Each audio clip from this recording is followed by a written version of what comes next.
Over the past 2 weeks, you've learned about moral theories and thought experiments. This week, you're going to learn how to put all that together and use what you have learned to argue for conclusions. This is going to be a deep dive into philosophical methodology, and I'm going to push you really hard. But if you pay attention and you internalize the lessons that I'm teaching you, you will come away from this with a deep understanding of how to use philosophical tools to solve real problems in your life. So in this video, I'm going to be talking about a process called reflective equilibrium. In the next 2 videos, I'll talk about arguments. So let's begin with a concrete example of what reflective equilibrium looks like. Now, while you're listening to this example, what I want you to do is to focus on what I'm doing during it. So how exactly am I reasoning as I work through this example? So here's how it goes.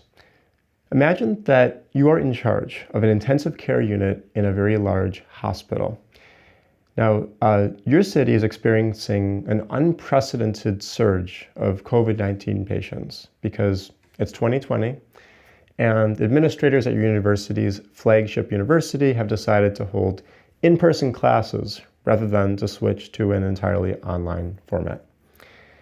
Your ICU has been assigned the task of exclusively treating patients with the most severe cases of COVID-19. And it's your job to choose which of them will receive beds and which of them will not. In many cases, it is your job to decide who will live and who will die. On Monday morning, you find that your ICU has 1 bed available. 2 patients arrive at the hospital at exactly the same time. So Greg is 23 years old, and other than having a nasty case of COVID-19, is healthy. Dan, on the other hand, is 70 years old and is suffering from severe congestive heart failure, severe chronic lung disease, and severe cirrhotic liver disease with multi-organ dysfunction.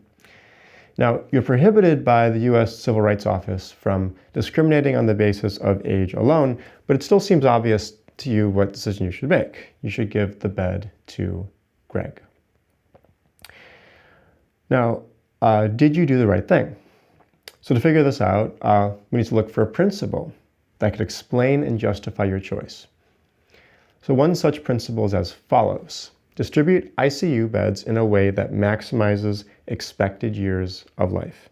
And we're going to call this the life maximization principle.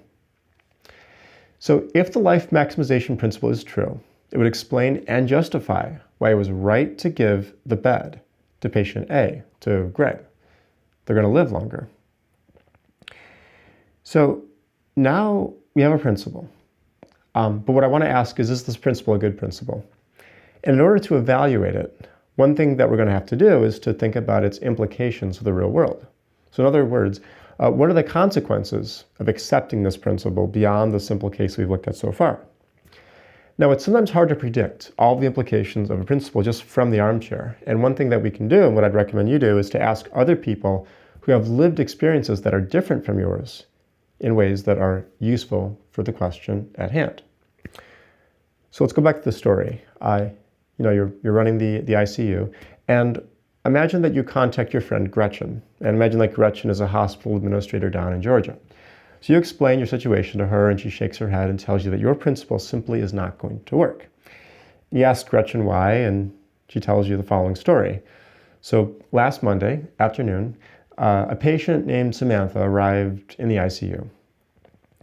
When she arrived, there were no more beds available anywhere in the hospital. But most of the patients in the hospital were younger than Samantha, except for one, a patient named David, who happens to be exactly Samantha's age. Now, what Gretchen tells you is that David and Samantha were alike in all medically relevant respects except for one. Samantha is a female and David is male. And in the United States, females live on average 5 years longer than males. So what Gretchen tells you is that the life maximization principle that you just came up with and pitched to her would have directed her to kill David by unhooking him from his ventilator in order to give it to Samantha. But it seems to Gretchen, and you agree, that unhooking and killing one person to save somebody else is the wrong thing to do. And so because of that, the life maximization principle does not seem like the right principle to use after all when you're making these triage decisions.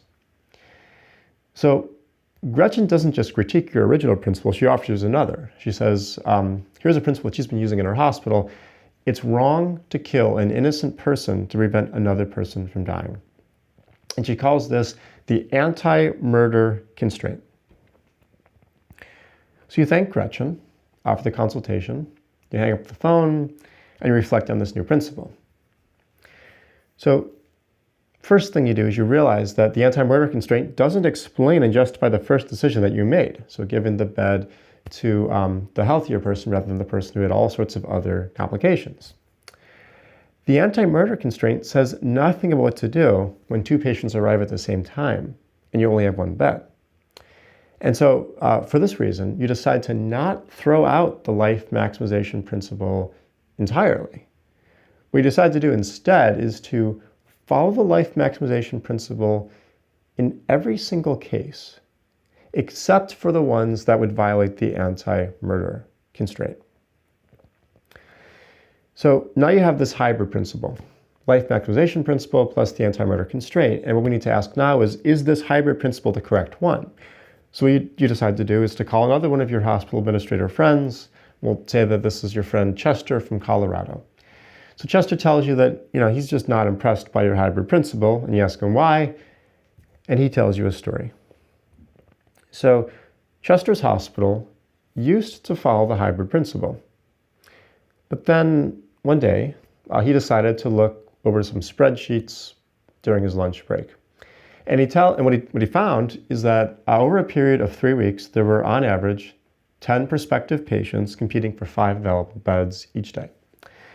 And his staff followed his instructions, and they implemented the hybrid principle perfectly.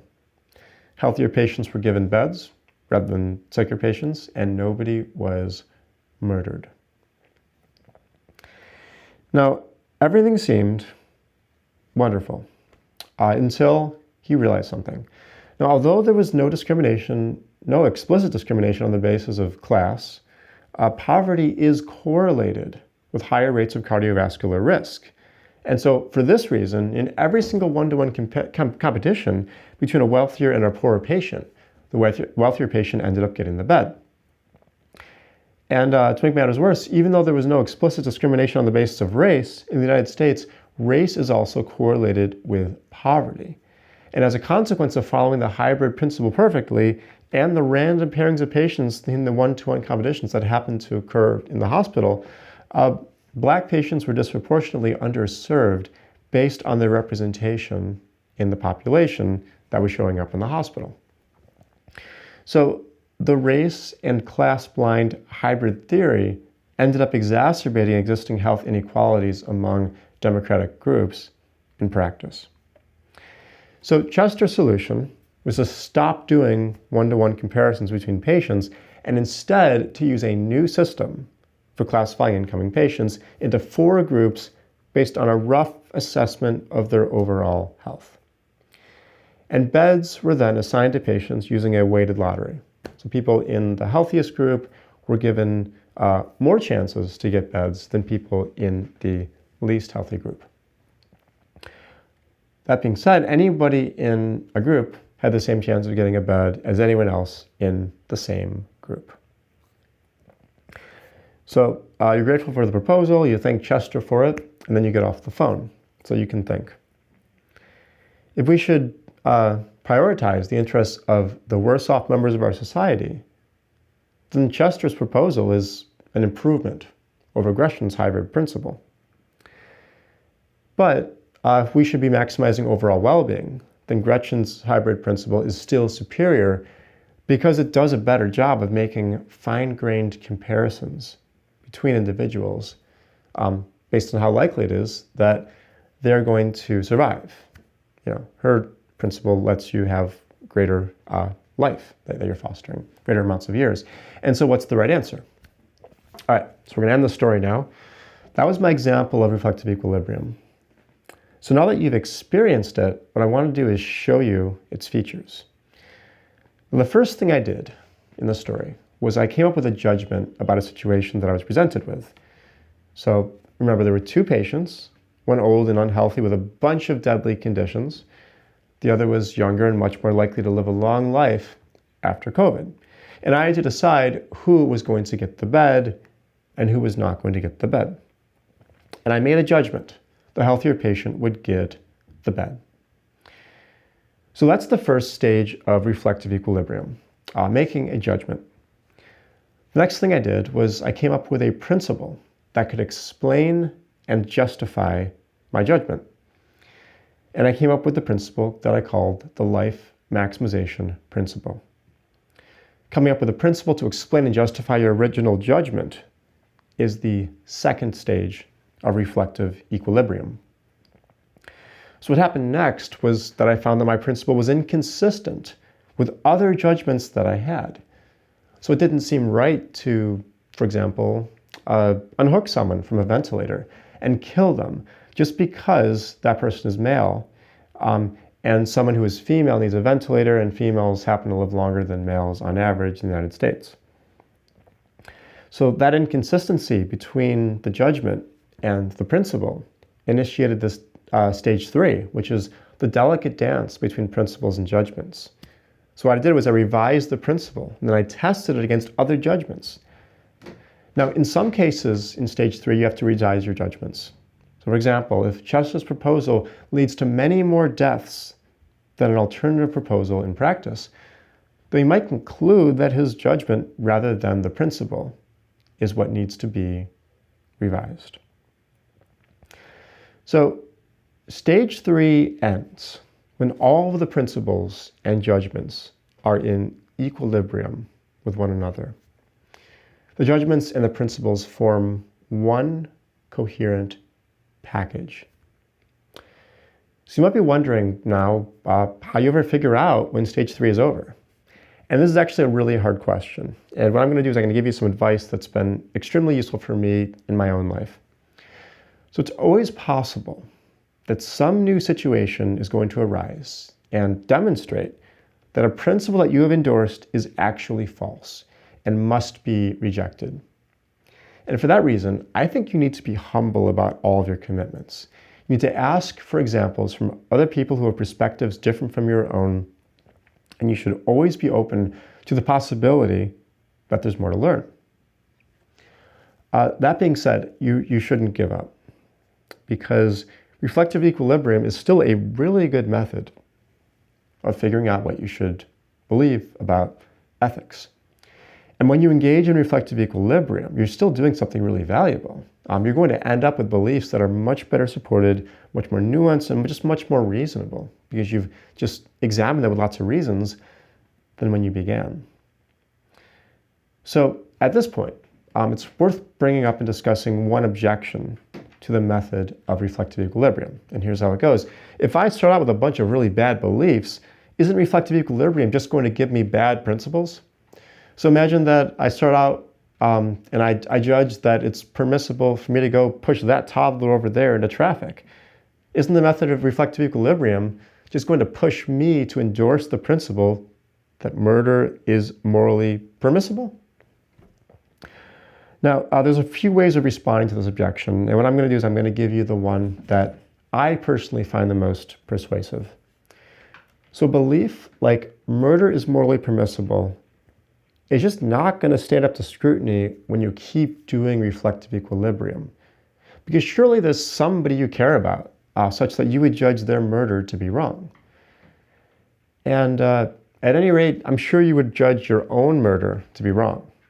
So when you really put in the effort to keep doing reflective equilibrium until you have integrated everything into a coherent picture, it's extremely unlikely that either the judgment that it's okay to push toddlers into traffic or the principle that murder is morally permissible is going to survive.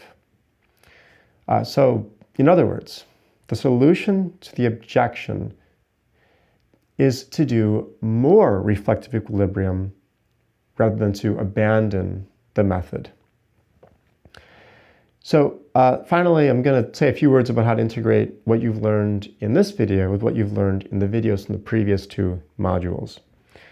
So all of the thought experiments that you've looked at last week are really useful cases from which you can extract judgments to use in stage 1 of reflective equilibrium. So, for example, when you look at the trolley problem, you may form the judgment that it is wrong to push a buff person off of a bridge onto a track to stop a runaway trolley, even if it's going to save 5 lives. Now, in addition, all of the moral theories from the previous module are candidates for the moral principles in stage 2 of reflective equilibrium. And when you enter stage 3, you're going to have to figure out how to get your judgments that come from the thought experiments and the theories to cohere with one another. So utilitarianism most likely is going to be in conflict with your judgment that it is never okay, no matter what, to push a buff person off of a bridge to stop a trolley. Now, does that mean that you need to know your judgment, or utilitarianism has to be revised or abandoned? Answering that question satisfactorily is going to send you on a long journey with lots of rounds of reflective equilibrium and lots of increasingly nuanced interpretations of utilitarianism.